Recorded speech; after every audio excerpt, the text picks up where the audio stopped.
In this video, I'm going to show you 5 fun ways to use Halloween songs in your music class. Hi everyone, my name is Jooya from Jooya Teaching Resources, and in this video I'm going to show you 5 fun ways that you can use Halloween songs in your music class this season. Now, I know a lot of people might think that Halloween songs are only for October, but honestly, I actually use them all year round because they're a great way to get kids excited about learning music and listening to music and having fun. So whether you're just starting out as a music teacher or you may have been teaching for years like myself, these ideas are certainly worth checking out. Let's go.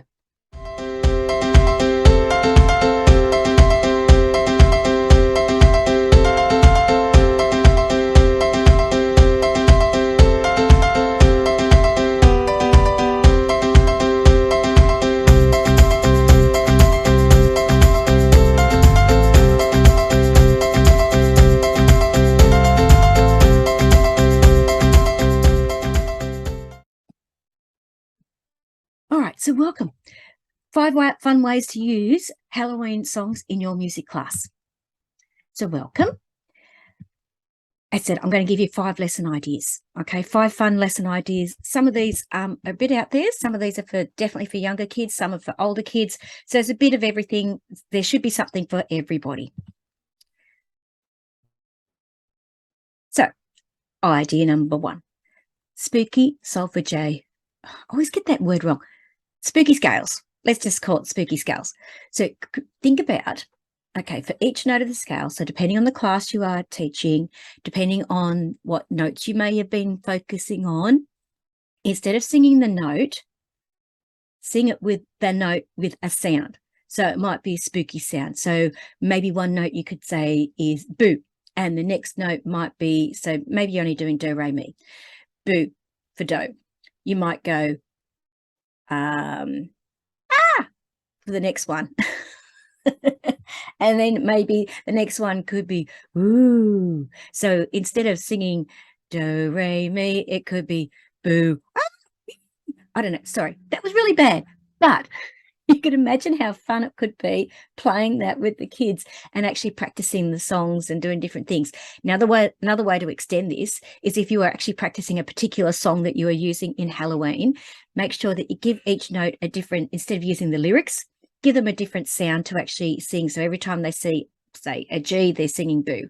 Every time they see an A, they might be singing, they might be screaming. I don't know. It just, anything fun. It doesn't matter. And the best part is get the kids creating their different ideas. Okay, get the different sounds, the spooky sounds. And again, that's that whole idea of getting them creative and certainly involved in the lesson.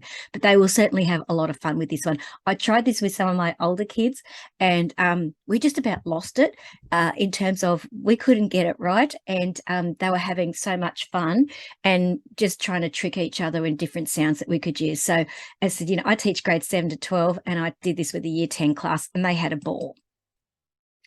All right, number 2, good old Danse Macabre. Okay, you can't do Halloween without performing or listening to this piece of music. But instead of just listening to it, okay, and there's lots of videos, YouTube videos out there with lots of cartoons and all that sort of stuff to go with it. But what about getting the kids to choreograph a body percussion thing to it, or maybe a dance routine? So depending on the size of your class and how long you want to spend on doing this, you might go, okay, I'm going to give each group, maybe in your class, a section of the song. So once you've actually got them a different section, get them to actually do their actual body percussion, so that when you actually go to perform it, so give them so much time to actually get that part ready, so that when you play the song, around the room, different groups are actually performing their routine, especially if it's a body percussion one. But, hopefully you've done some sort of body percussion moves. So what moves could they be doing, to actually make the sounds or to actually work with the different parts of the actual piece of music? A lot of fun. Again, it's just getting them moving, getting them interacting with the music. And the best thing I like about this particular thing is you might actually even want to use or teach structure through this, because talk about the different structure and when the melodies change and all that sort of, all the different parts to the actual music. Could also be that for certain sounds or certain melodies, they're doing a certain action, Okay, so there's lots of ways you can actually do this, but choreographing a dance or body percussion to good old Danse Macabre, instead of just listening to it, okay, it's a bit of fun for the kids, especially when you've got older kids. Let them have a bit of ownership over what they're doing. All right, number 3, find a great Halloween-inspired piece of music. Could be something scary, could be something that actually has a bit of a story, and have students create a skit or an act it out. So you might even give them a choice. Again, I like group work. Give them a choice. So good old Monster Mash, it sort of tells a story, okay? Or maybe a Halloween theme song where they have to actually think about it. Or In the Hall of the Mountain King, it has a bit of a story, and the kids could actually again create their own version of what's actually happening in the music. Lots of ways you could do this. Lots of different pieces of music you could use, again, depending on what you're listening to and what you're actually teaching in your class at the time. But lots of Halloween songs that you could actually do as a fun little lesson and inject some Halloween into your music program for this time of year. Number 4. Now, I have to tell you, for example, we've got a class, Year 7 class, who's a little bit crazy because we see them last period on a Friday most weeks, okay? Every 2 weeks, last period on a Friday. By that time of the week, they're a little bit nuts. And this is the sort of activity I would do with them, is to settle them down and actually just do some drawing or painting. Now, this particular class, I'm not going to give them paint. No way. But I would let them draw, and I would let them obviously colour in using coloured pencils, crayons, or what I call textures, what you might call them markers or felt tip pens. Those are the sorts of activities to a Halloween piece of music. So again, it's not, you could, like, there's plenty of Halloween lists, like song lists on YouTube. Put something on, get them to actually draw to the music, or it could be a particular piece of music that you repeat, and they've got to come up with an image that goes with it, something that they can see in their mind's eye. It's a good way to actually connect those sorts of things as well. Or colour in. There's nothing wrong with it. Nothing wrong with colouring in, listening to Halloween music, and just appreciating it and taking that downtime. Sometimes you just need to get the kids to settle and appreciate being more quiet. And again, there's nothing wrong with that. It's great for their social emotional well-being to appreciate that quiet. And this is the sort of thing that's great for it. I said, put on a playlist, get them to be creative with it. And the best thing is if you get them to actually do this long enough, you get something decent out of it, and you can use it as part of a display. And lesson idea number 5. So this is a quick video today, but this particular one is more for older kids. Again, depending on the age group that you're teaching, but I would certainly do this with my 7 through to 10. Probably wouldn't do it with my seniors, as in year 11 and 12, but I definitely would do that. We'd do it with those that year groups. Could do it with any age group though. It's up to you what you're teaching.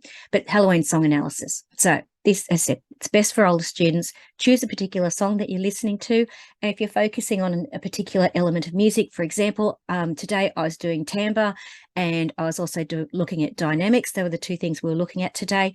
And so it would have been very easy for me to actually go, well, that's the elements I'm focusing on. So I'm going to pick a song, and we're going to actually use those and analyze the music that way. Different ways you could do it. Obviously, as a class, you could give the kids mind maps, which I know you can get on my, can get for free on my site, on my website. Get them to, use the elements of music mind maps to mind map the actual music that they're listening to.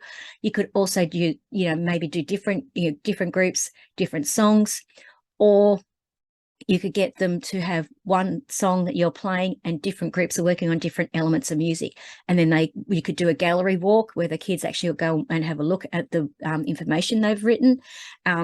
And a lot of information crosses over for the elements of music, as you know. So sometimes they might see something else from someone else, put the music back on, and let them have another go at writing. And then you could do a group discussion in terms of, what did you notice about this particular music?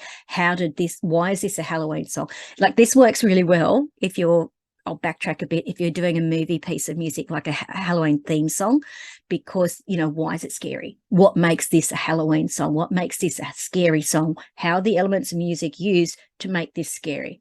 And things like your dynamics and your expressive techniques and the way the melody, and so many different ways you could do it. But this is a really, really good way to actually get the kids to actually listen to a piece of music through the elements of music and realize that the way the elements of music are used can create emotion that could scare the bejeebers out of you or whatever for Halloween. Okay, so it's a nice way to do it.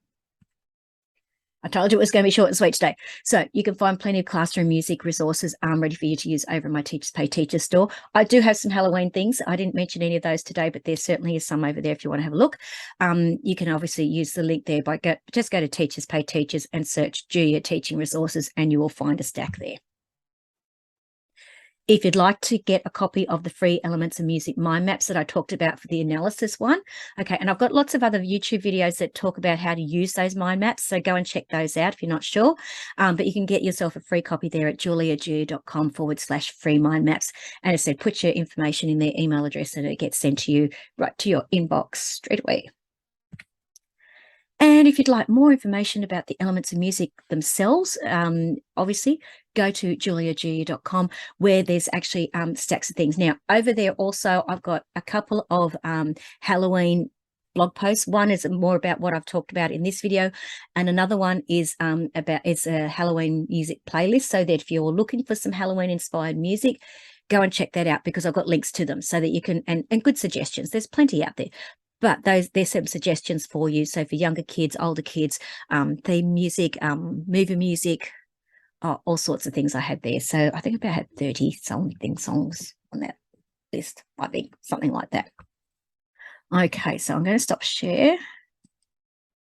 So as I said, a quick one tonight, just to show you some 5 creative ideas that you can use for Halloween that go along with what you're already doing. So don't have to reinvent the wheel. You don't have to make it all huge. But at least you're, acknowledging that there's, the Halloween theme. You can have some fun with it, have some prizes, all those sorts of things, Halloween inspired, of course, however you want to do it. But just have a bit of fun. It's good to have some downtime with the kids, especially, the one with putting on some music and letting them draw or create. Just, have some fun with them. And that way you'll get them engaged. They will have fun. They will make memories. Okay, they'll enjoy the class. And what's best is that you get to sit back, hopefully, and watch them actually be creative and enjoying themselves and enjoying the company they have in the classroom. So until next time, I'm Julia from Jooya Teaching Resources, and bye.